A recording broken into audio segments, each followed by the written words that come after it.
Hoje eu vim falar nada mais, nada menos sobre a paixão de Cristo sentida no coração, encarnada. Aproveitar que eu tô em jejum, me sinto mais sensível, mas é algo que eu tô sentindo que eu nunca senti na minha vida. E eu vou contar um pouquinho a trajetória, mas ontem mesmo era inacreditável o que acontecia quando eu falava de Jesus. Assim, a gente estava na estrada, eu dei carona para umas meninas que confluiu muito o assunto e aparecia um atrás do outro caminhão com um Jesusão bem lindo, bem grandão, com uma expressão maravilhosa, amorosa, assim, olhando para o céu. Mesmo que seja aquela versão do loiro de olho azul que a gente sabe que é improvável, né? Mas bonito, bonito. E essa sensação do coração explodindo, assim, como ficando grande, o campo eletromagnético, assim, e atraindo, né, todas essas imagens também, os caminhões falando de Jesus, vários, um atrás do outro. E é uma sensação que eu recomendo, porque milagres começam a acontecer.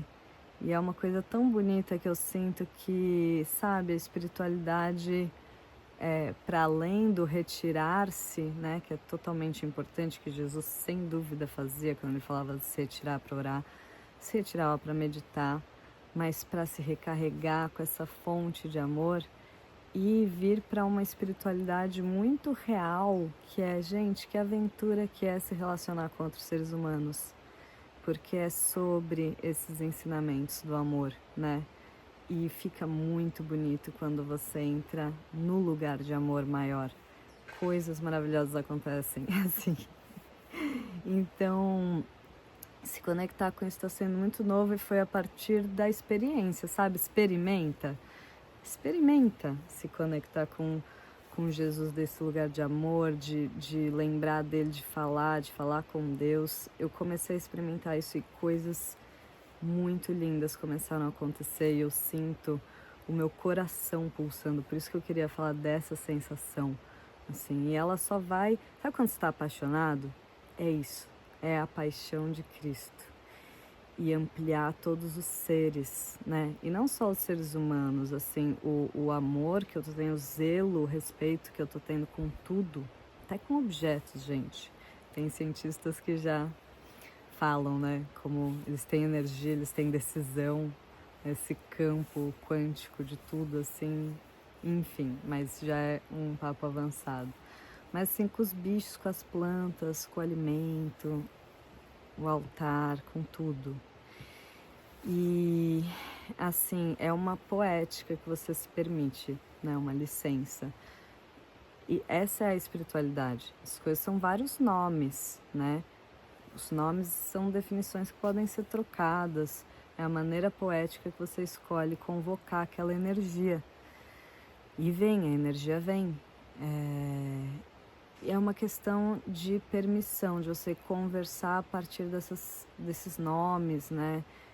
Quando eu comecei, porque a minha história teve uma predominância, assim, sabe, tanto do xamanismo quanto do taoísmo, budismo, já fui até Hare Krishna, enfim, várias linhas que foram se abrindo para mim, mas antes também sempre me permeou, porque a minha mãe, né, do Santo Daime, então desde criança eu fui pro Daime e tem toda, né, é muito ecumênico, é muito universalista, assim, espiritualista, mas tem uma linha cristã, tem essa narrativa de Jesus do ponto de vista caboclo, que eu acho maravilhoso, assim, eu gosto muito desse lugar mais simples, assim, de uma humildade, de entender os ensinamentos de uma forma mais acessível, assim, e real, sabe? E a poesia. Mas eu nunca tinha me conectado assim, porque eu vivi um momento cético também, um momento muito cientificista, assim, na academia, os acadêmicos. Eu fui também muito militante, marxista, materialista, né?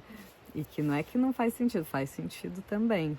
Mas desse ponto de vista que a gente está olhando hoje, né? Eu acho muito interessante como a gente já entende que o materialismo é uma superstição. O materialismo histórico e tudo que a gente tem que entender como função para equilibrar, para trazer amor para as relações, é totalmente válido, importante, correto, sei lá. Mas entender que a matéria é só uma parte, que as coisas acontecem por outras razões, né? É muito interessante, porque a gente já sabe que o átomo é 90% energia, né? Então, a matéria que existe ali, ela só é visível porque ela está em muita velocidade, como uma hélice de ventilador. Então, essa velocidade, o movimento da partícula é que faz a gente ver a matéria, mas é muita energia. O que é a energia, né? O que é esse campo, essa consciência? E aí, maneiras de se acessar isso. E eu nunca tinha me conectado assim tão fortemente com, sabe, também já fui da Umbanda, assim, já acessei a energia por muitas formas, mas nunca tinha me permitido acessar pelos nomes cristãos, assim, de Cristo, né? Sabe, limpa a história, né, do catolicismo, assim, as coisas, e tenta acessar só por um lugar muito bonito de amor. Quando você imagina Jesus, gente, quando eu imagino Jesus, eu sinto também, fazendo o paralelo agora com a Umbanda, uma energia muito também de pombagira cigana, que é uma pessoa que não só cigana, né, peregrina e, enfim, vive muitas coisas, tá no mundo, tá no fluxo, mas tá com também os marginalizados, as pessoas doentes, as pessoas, sabe, que ninguém consegue estender amor, criminosos, etc.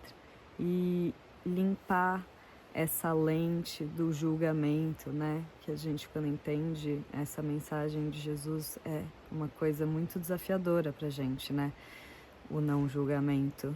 Mas é como deixar cair, ai, sabe, o passado, tudo que a pessoa fez, assim, que a gente pode ser atualizado a todo tempo, porque Deus é criação.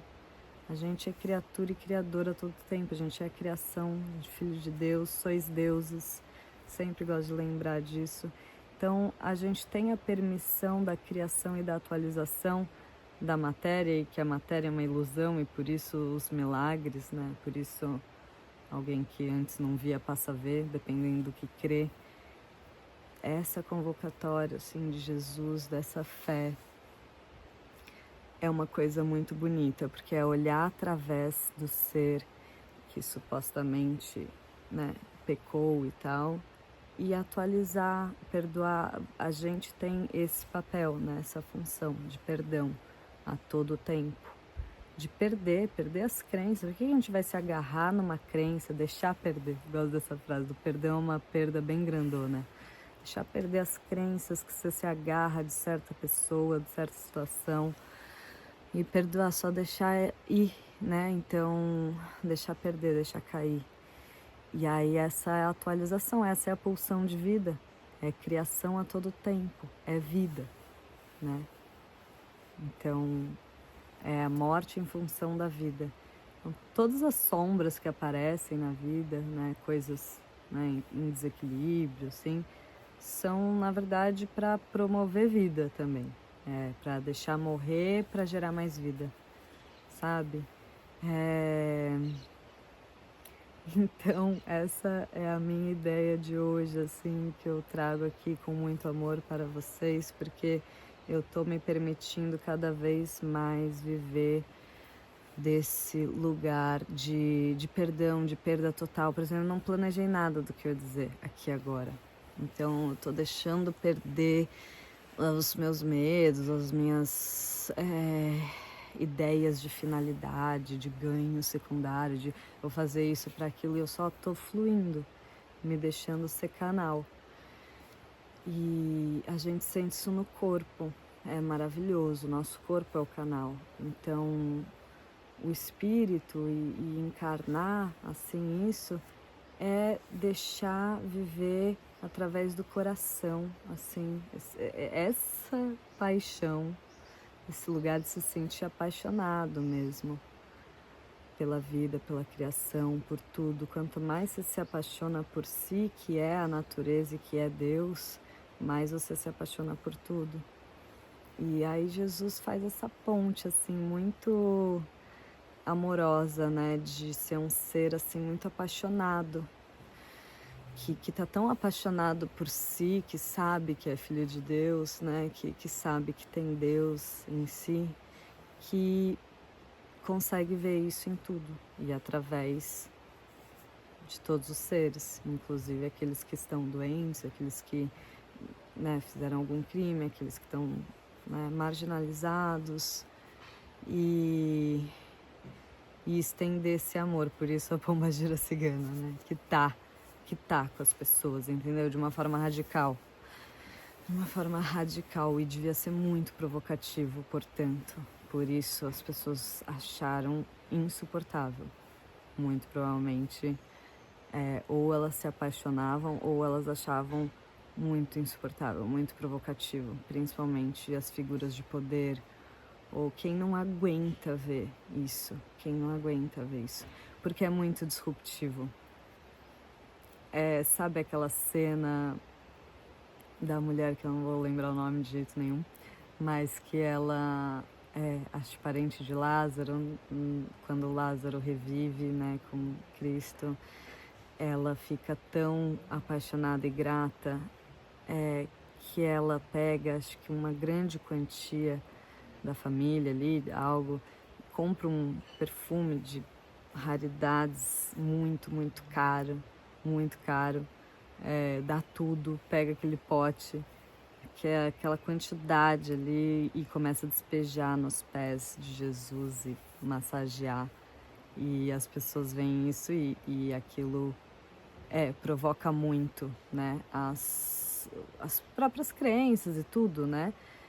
Tipo, Judas olha e fala: meu Deus, estamos aqui reunindo nossas míseras finanças para tentar fazer algo e promover isso que a gente precisa fazer para Jesus, tal, e querendo controlar o resultado, né? Judas tem um pouco essa questão, assim, ele tá querendo ajudar, mas ele tá confuso pelas próprias crenças também, com relação ao dinheiro, com relação ao que os outros têm que fazer para fazer com que Jesus, sabe? E aí ele vai dando seus tropeços, seus erros, querendo controlar muito o resultado, né? E aí ele fica inconformado, porque como assim alguém pega um negocinho, dinheiro, tanta gente passando fome, né? Você pensaria, e aí se despeja aquele perfume nos pés. E Jesus, sabendo que ia morrer daqui a uns dias, né? Claramente encarnou aquele ritual de uma forma espiritual, né? E o que é a matéria, né? Que ilusão. Aí você tá em crise porque tá despejando o perfume caro, que é uma oferenda para, sabe? Então desafia muito, assim, as nossas ideias, né? Por exemplo, como perdoar alguém, como o Hitler, por exemplo, né? Imagina Jesus. A gente tem que imaginar Jesus nessa situação. E é desafiador, porque traz mensagens como a verdade não precisa ser defendida. Então, é muito complexo, né, pra gente, a coisa do julgamento, da defesa de algo, né? Porque a gente tem uma visão moral do bem e do mal. E a real é que Jesus não era nada moralista, né? Então, ai, nossa senhora, dá até um amor no coração, porque é difícil de entender, mas é deixar cair tudo que vai gerar separação. Sair do paradigma da separação e ver tudo com o amor de Deus, que tudo é criação de Deus. Então tudo é igual a nós também, sabe? Ó, beijos no coração. E aquele mini adendo no final.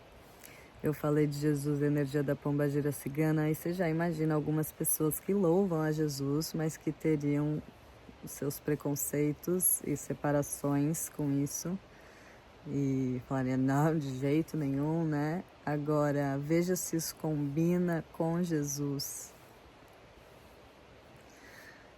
Não combina com Jesus. Julgar, se separar e ostracizar, excluir, julgar que eles são do demônio e sei lá o que, não combina com Jesus.